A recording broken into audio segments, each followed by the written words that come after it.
Bəli, ilk dərsdə sırf internetə giriş, serverlər necə işləyir, internet şəbəkələri necə işləyir, bizim göndərdiyimiz məlumatlar serverə gedir, oradan bizim qarşımıza daxil olduğumuz saytlar necə çıxır. İlkin olaraq bunlara bir baxış öyrənmişdik. İndi bundan sonra artıq digər ikinci dərsimiz, 1.2-ci dərsimiz frontend ekosistemi, bizim istifadə etdiyimiz 3 əsas texnologiya. Bunlardan biri, ən birincisi HTML-dir, hansı ki Hypertext Markup Language. Bu bizim əsas, bizim saytımıza yaratdığımız mətnlərdir, butonlardır, onlara verdiyimiz hər hansı bir dəyişənlərdir, hər hansı bir taqlardır. Bunların hamısının bir yerdə toplusu HTML-dədir. Bizim yaratdığımız həmin bu hər şeyin özünə dizayn verməkdən ötəri isə CSS, Cascading Style Sheet-dən istifadə olunur və ən sonda isə bütün bu HTML-dir, CSS-dir, bunların hamısına məntiq, bunların hamısına bir interaktivlik, bunların hamısına bir iş bacarığı verməkdən ötəri isə JavaScript-dən istifadə edilir. Kod nümunələrinə də baxsaq, hər biri üçün qısaca yazsaq, buton yaratdığımız hər hansı bir butonumuz var bizim HTML səhifəmizdə və həmin butonun özünü yaratdıq. Həm açılır, həm bağlanır. Bunların hər biri belə olmalıdır ki, bilək ki, hansı təqin özünün daxilinə yazdığımız məlumatlar harda başlayır, harda bitir. Buton yaratdıq, adına kliklə veririk. Daha sonra gəlirik dizayn hissəsinə. Dizayn hissəsində hər bir yaratdığımız müəyyən bir təqlərdir. Bu təqlərin özlərini biz dizaynla verə bilirik. Ancaq dizayn vermənin özünün 3 yolu vardır burada. 1. Yaratdığımız təqin özünün adına avtomatik olaraq belə bir dizayn vermək. Məsələn, rəng olaraq mavi rəng veririk. Və yaxud, indi gələcək dərslərdə öyrənəcəyimiz bunların hər birinə class və ya ID veririk. Class cəmi hamısına aid edilir. Məsələn, bir neçə dənə butonumuz varsa, bir neçə dənə məlumatlarımız varsa, onların hamısını eyniləşdirmək üçün bir klassdan istifadə edirik. Yəni, eyni ilə bir sinifdə nə qədər eyni uşaqlar varsa, bunların hamısı eyni vaxtda eyni dərs oxuyurlarsa, bu da onun kimi eyni şeydir. Bir də var ki, ID. ID bir adından da göründüyü kimi ad mənasında. Yəni, hər bir insanın özləri eyni yerdə dərs deyə bilər. Bir sinif daxilində 20 uşaq var, hamısı eyni dərs keçə bilər, ancaq bunların hər birinin adları fərqli-fərqlidir. İndi oxşarır ola bilər, orası heç. Ancaq hər bir uşağın hər biri ayrı-ayrı addadır. Biri Orxandır, nə bilim Zülfiyədir və s. və s. Bu cür adlarla, bu da ID, sırf həmin adama aid edilən bir animasiyaların, bir nə bilim dizaynları birinə aid etməkdən ötəri istifadə olunur. JavaScript-də biraz artıq genişdir, buna o qədər gəlməyə ehtiyac yoxdur. Ancaq burada da yaratdığımız hər hansı bir butondur. O butonun özünü klikləməyimiz üçün belə bir metod yaradırıq, onClick. Daha doğrusu event yaradırıq. Həmin bu eventin özü müəyyən bir funksiyanı tetikləyir. Məsələn, bizim deyirik ki, bu butonu kliklədiyimiz zaman avtomatik ekranda hər hansı bir şey var, o açılsın. Qapı açılsın, məsəl üçün. JavaScript-də bu cür istifadə olunur, bunun üçün istifadə olunur. İndi növbəti HTML-in özünə bir baxsaq, bu bizim yaratdığımız bütün məlumatlar ilkin öncə kompüterdə istifadə etdiyimiz zaman görürük ki, TXT formatında, yəni bir sənəd formatında yaradılır. Bu özü sadə bir mətn faylıdır. Daxilində yalnız düz mətn var, heç bir formatlama, heç bir təqlərdən istifadə, nə bilim onu basıb oradan hər hansı bir web brauzerə yönləndirmək kimi belə bir şey yoxdur. Ancaq HTML isə fərqlidir. HTML özü də bir mətn faylıdır. Ancaq burada bir səhifədən başqa bir səhifəyə keçid etmək mümkündür. Yəni oradan hər hansı bir web brauzeri açmaq mümkündür. HTML-də olduğu kimi. Bu da hipertekst, hipermətn, başqa bir sənədə əlaqə yaratmaq üçün istifadə olunur. HTML elementlərinin özünün bir anatomiyası var. İndi məsələn, burada primitiv olaraq bir dənəsini göstərmişəm. A burada tərcümədəndə ankorun qısaldılmış versiyasıdır. Yəni bir yerdən başqa bir yerə yönəltməkdən ötəri və yaxud buton deyil, ancaq hipertekst bayaq göstərdiyimiz o hipertekstin əsas məzmunudur. Ankor yaratdı, ATG vasitəsilə yaratdıq. Həmin bu təqin daxilində yönləndirəcək hər hansı bir səhifəni tapmalıyıq. Bunda href daxilindəki kiçik bir metodun qarşısına dırnaq işarəsi daxilində hansı yerə yönləndirəcəksə də onu yazırıq. Məsələn, Google-a yönləndirmək istəyirik, Google-a yazırıq. Və yaxud hər hansı bir YouTube-a və yaxud LinkedIn səhifəsinə yönləndirmək istəyiriksə də onu daxil edirik. Daha sonra biz bunu daxil etdiyimiz zaman bu səhifədə nə dərsə bir şey olaraq görünməlidirmi? Bir məzmun olaraq görünməlidirmi? Ona görə də bura götürüb bir məzmun yazırıq. Məsələn, bu məzmunla yazırıq Google-a keçid. Google-a keçid olur, avtomatik bəzi səhifələrdə görə bilərsiniz, bir hamısı qara gəlir, bir yer mavi işarəli, altından da düz xətt çəkilir. Baxın, onların hamısı həmin bu ankor vasitəsilə yaradılır. Daha sonra isə həmin bu tagin özünü bağlayırıq. HTML sənədinin özünün öz arxitekturası var. İndi sonda kod nümunəsini göstərəcəm. Burada kodların özləri iki yerə bölünür. Bir head və bir də body hissəsi. Head hissəsi bizim əsas səhifənin özünün əsas ayarlarından biridir. Yəni sən ora gələcəkdə CSS daxil edəcəksənsə də CSS-i head tag daxilinə yazsan, JavaScript daxil edirsən, JavaScript-in özünü body hissəsində yazırıq. Ancaq əsas məsələn daxil etdiyimiz hər hansı bir MDM məlumatlarıdır, hər hansı bir kitabxanalardır. Əsas elə səhifəmizin özünün müəyyən işləridir. Məsələn, bunun orada yeri var ki, bizim yaratdığımız hər bir web səhifənin özü bütün modellərdən ötəri həm telefon, həm planşet, həm kompüterdən ötəri eyni ölçüdə olmalıdır. Bunu dəyişdirməkdən ötəri responsivlik anlayışı var. CSS keçdiyimiz zaman buna toxunacağıq. Ancaq ilkin olaraq, primitiv olaraq yaradılanda hər zaman bütün səhifəyə aid olan hər bir şey hamısı head tag daxilində yazılır. Body hissəsində isə bizim gördüyümüz bütün hər şey, bizim yaratdığımız kontentlərdir, yazılardır, butonlardır, ankorlardır və s. və s. Bütün onların hamısı burada yerləşir. Hər bir taglərə ayrı-ayrılıqda baxaq ilkin dərs olaraq da, daha sonra hər birinə uyğun vaxt ayırıb hər biri haqqında da geniş məlumat veriləcəm. Burada ilk gəlirik H1-dən H6-ya qədər başlıq taglərimiz var. Əlbəttə 1-dən 6-ya qədər kiçikdən böyüyə qədər gedir, ancaq burada yazılış fərqi fərqlidir. Məsələn, bu başlıq sözü digərlərinə nisbətən çox böyükdür və bu böyük olmasa bunun H1-in daxilinə yazılmasıdır. Daha sonra H2 olanda yenə də yazılış eyni cür böyük və bol şəklində olur, ancaq H2 H1-ə nisbətən biraz ölçüsü kiçik olur. Məsələn, götürək ki, hər hansı bir ölçüdədir, 20-dədir, H2 olanda olur 18, H3 olanda olur 16. Belə-belə azala-azala gəlir ta ki H6-ya qədər. H1-dən H6-ya qədər həmin bu başlıqları yazmaq üçün istifadə edirik. Daha sonra böyük bir mətn yazmaq istəyirik. Böyük bir mətn yazdığımız zaman bu paraqraf tagi daxilinə yazırıq. P açılır, bağlanır və yazdığımız məlumatlar bu ikisinin arasından yazılır.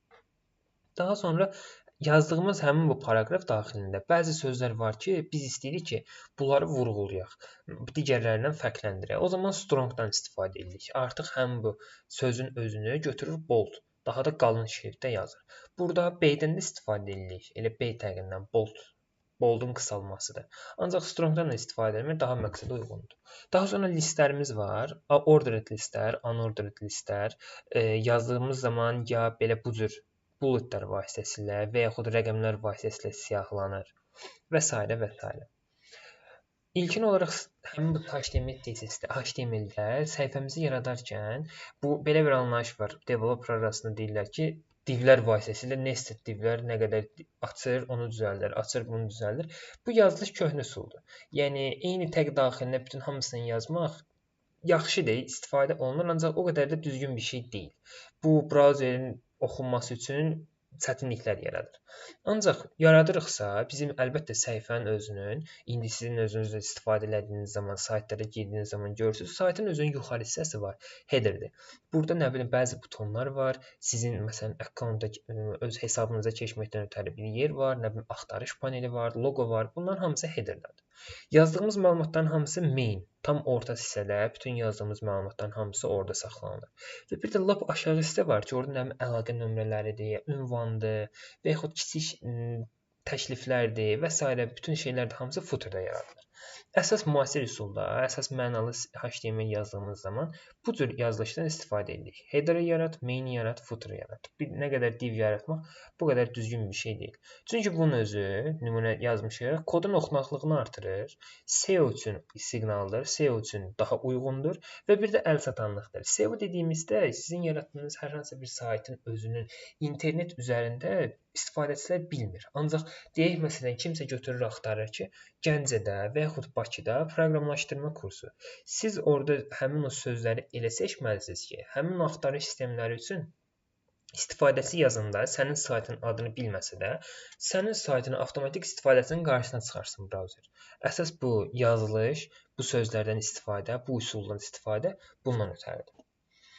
Səhifəni canlandırmaq üçün səhifəyə məsələn şəkil də əlavə edə bilirik. Bu zaman image-dən istifadə edirik. Image yazırıq tagin daxilində. Bu sadəcə bir dənədir. Belə yazılır və sondaca özü bağlanır avtomatik.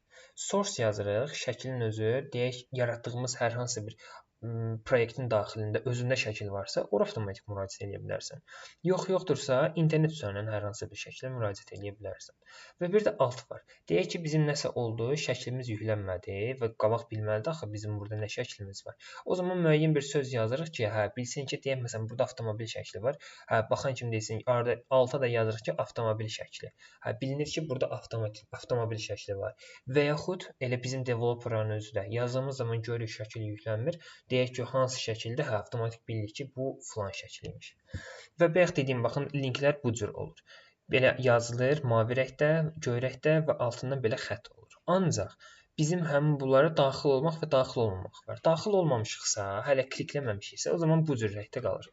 Əgər yox, biz bura daxil olmuşuq, artıq gedib həmin səhifəyə yönləndirilmişiksə də, bu artıq browzerin yaddaşında qalır. Ona görə də bilir ki, bu artıq əvvəlcədən ziyarət olunub, ona görə rəngi bənövşəyi rəngi dönür.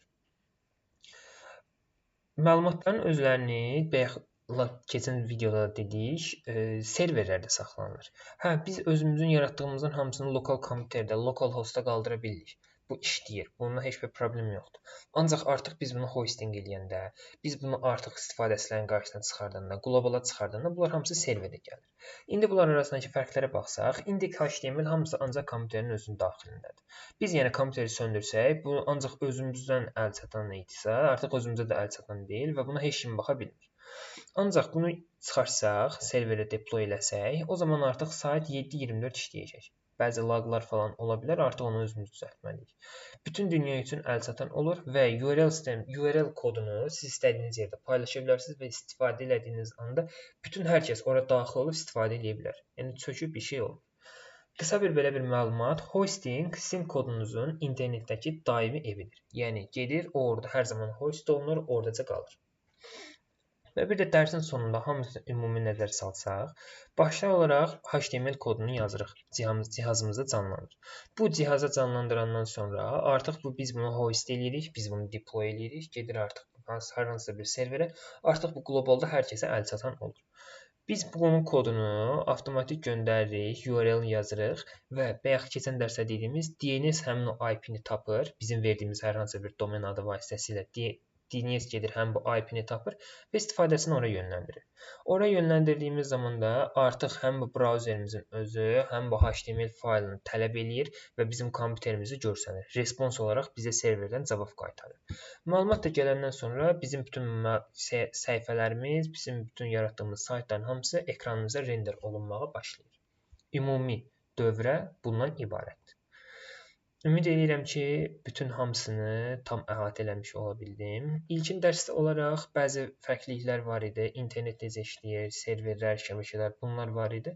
İstədim ki, əvvəlcədən müəyyən bir anlayış yaransın, tələbələrin beynində müəyyən bir anlayış yaransın. Ondan sonra əsas kod yazmaq istəmizə keçə bilərik. İndi isə biraz kod nümunələrinə baxaq.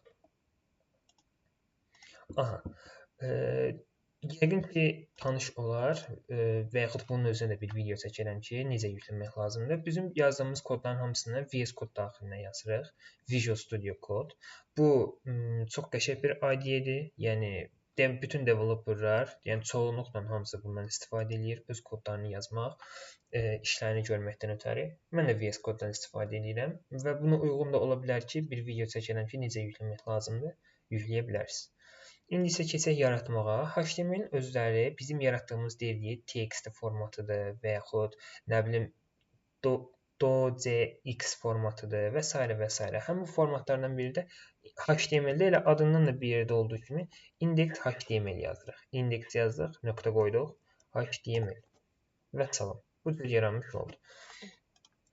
Kodları yazmağa gəldikdə qısa yol olaraq Shift bir düyməsinə basdığımız zaman nida çıxır və Enter-ə vururuq. Enter-ə vurduqdan sonra artıq bizim əsas struktur yaranmış olur. Bu strukturda əsas vəziyyət nədir?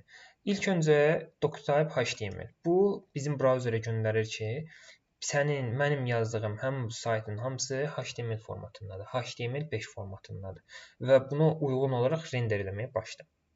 Gəl ikinci sətrə HTML təqi artıq açılır. Yazdığımız bütün kodun hamısı bunun daxilində olacaq. İlk öncə qarşısında lang var, n, yəni language, English. Əsas bundan ibarətdir. Yəni bildirir ki, bizim yaratdığımız kodun özü, yazdığımız səhifənin özü ingilis dilində olacaqdır. Daha sonra gəlib bayaq dediyim head hissəsinə. Head hissəsində artıq bizim saytda görünməyən nümunələr hamısı buradadır. İlk öncə UTF-8 formatında, bu onu deyir ki, dünya üzərində olan bütün əlifbalar, emojilər, bunların hamısı UTF-8 formatında saytımızda rahatca görünür. Hər hansısa bir nöqtələrdən ibarət bir şey, nə bilim, fərqli şeylər bunlar çıxmır.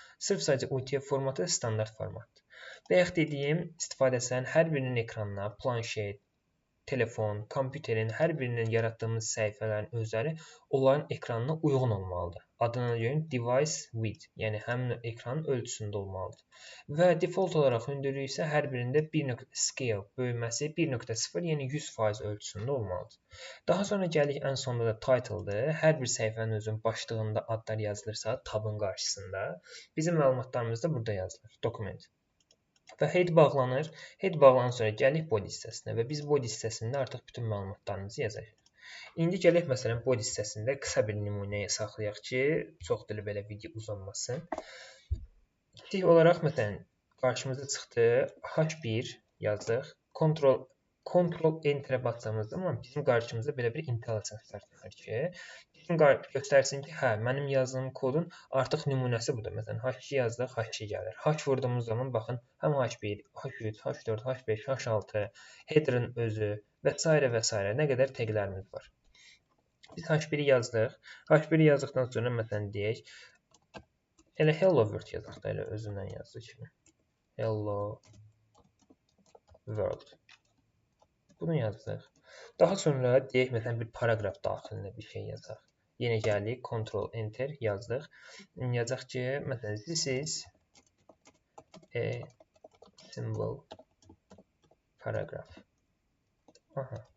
Bir dənə də anchor qoyaq ki, bizi hər hansı bir yerə yönləndirsin. A-nı qoyduq, bastıq ref. Deyək məsələn göndərsin bizi Google-a.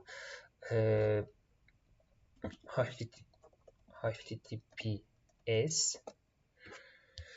iki dənə slashlar, daha sonra google.com. Burada yazaq ki Google. Aha, bizim kodumuz demək olar ki artıq hazırdır. İlkin səhifəmiz hazırdır. Bunu yüklənməkdən ötəri biz belə bir extensionlar yükləməliyik. İndi mənim özümdə extension var. Yazırıq Open Live Server. Open Live Server. Live Server yazdığımız zaman bu səhifəyə yönləndirir. Extension'a bura daxil olduq. Open Live Server yazdıq və Live Server gəldi. Live Serverin özünü yükləyirik. Məndə yüklənmişdi deyə ehtiyac yoxdur. Orada olacaqda install. Install-a bassınız, yüklənir və yüklənəndən sonra ola bilər ki, səhifədə bəzi problemlər yarada bilər. Ancaq onun fərqi yoxdur. Yenidən çıxıb daxil olduğumuz zaman işləyəcək. Daha sonra gəlirik, buradan basırıq Open with Live Server. Aha, bizi yönləndirdi artıq yeni bir səhifəyə. Bu səhifədə baxırıq, paraqraf yazmışıq. Head 1-imiz burada. Head 1-imiz burada. Daha sonra paraqrafımız var. Paraqrafımız burada. Və bir də ankorumuz da burada. Daxil olduq və salam. Bizi avtomatik Google-a yönləndirdi. Bizim yaratdığımız səhifədən, index.html olaraq yazdığımız səhifədən bizi yönləndirdi Google. Və salam. Həmin kod nümunəsi də ilk olaraq bunlardan ibarətdir. İlk dərs bu qədər. Sırf bütün dərslərimizin hamısını nəzərdə saxladıq. Giriş, HTML, CSS, JavaScript haqqında qısa məlumat, HTML haqqında kod nümunəsi. Bu qədər. İndi növbət dərsimizdə isə artıq HTML taqlarından, hər bir taqların özlərini ayrı-ayrı bir nümunə ilə necə yazılır və digər ayrı bir məlumatları da hardan oxuya bilərsiniz, hardan öyrənə bilərsiniz. Bunlar barəsində videomuz gələcək. Elə isə bu qədər. Sağ olun, özünüzə yaxşı baxın. Videoya like atmağı, kanala abunə olmağı və bildirimləri açmağı unutmayın. Sağ olun.